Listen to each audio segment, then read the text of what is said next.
ఈరాన్ అన్న దేశానికి, ఇజ్రాయిల్ అన్న దేశంపై ప్రత్యక్షంగా దాడి చేసే ధైర్యం గాని, సైనిక శక్తి గాని లేదని చెప్పడానికి ఎన్నో ఉదాహరణలు మన ముందు కనిపిస్తున్నాయి. ఖాసిం సులేమానిని అమెరికా 2020లో వధించినప్పటికిని దాని వెనకాల ఇజ్రాయిల్ హస్తం ఉందని ఇరాన్‌కు బాగా తెలుసు గాబట్టి, అది మాత్రమే కాదు, అక్టోబర్ 7 తర్వాత ఇజ్రాయిల్ అన్న దేశం సిరియాలో, లెబనాన్‌లో ఇరాన్‌కు సంబంధించినటువంటి ఎంతోమంది సైనిక మేధావులపై డ్రోన్‌ల సహాయంతో వాళ్ళను వధించినప్పటికిని ఏమాత్రం పగ తీర్చుకోవడానికి సాహసం చూపించలేక, అప్పుడు, ఇప్పుడు అని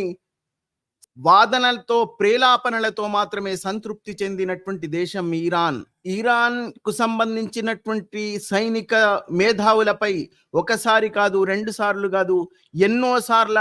లెబనాన్‌లో, సిరియాలో, డమాస్కస్‌లో డ్రోన్‌ల సహాయంతో వాళ్ళ యొక్క సైనిక మేధావులను వధించినప్పటికిని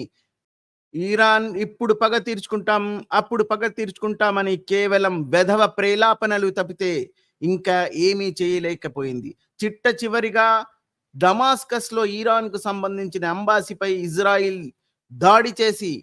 11 మంది సైనిక మేధావులను వధించినప్పటికిని కేవలం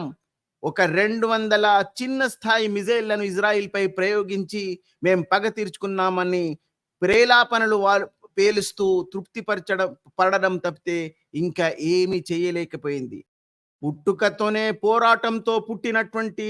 ఇజ్రాయిల్ యూదులపై దాడి చేయడం అంటే అంత సులభమైన విషయం కాదని ఇరాన్ భరణకూటానికి, ఇరాన్ భరణాధికారులకు బాగా తెలుసు గాబట్టి